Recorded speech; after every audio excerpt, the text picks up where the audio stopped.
السلام علیکم ورحمۃ اللہ وبرکاتہ۔ آپ اپنا یوٹیوب چینل دیکھ رہے ہیں، روحانی علاج دیکھتے رہیے گا۔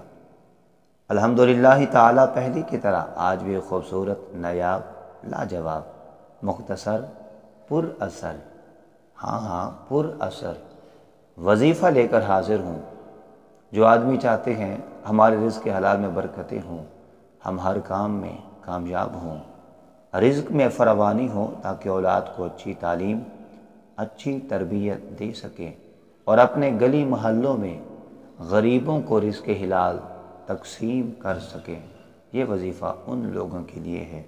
آئیے اپنے کام کا آغاز اسم اعظم یعنی المتکبر، اس کا معنی بڑائی ہے، المتکبر سے کیجئے۔ طریقہ سماعت فرمائیں۔ کام کرنے سے پہلے بسم اللہ شریف پڑھنی ہے۔ بسم اللہ کے بعد اس اسم یعنی المتکبر کو 313 مرتبہ پڑھنا ہے۔ دیکھنا پھر انشاءاللہ تعالی آپ کے اچھے کام میں بہت اچھی کامیابی ہوگی، ضرور ہوگی انشاءاللہ تعالی۔ میں دعا گو ہوں، اللہ کریم آپ کو ہمیشہ ہر اچھے، نیک، جائز کام میں کامیاب فرمائے، آمین۔ السلام علیکم ورحمۃ اللہ وبرکاتہ۔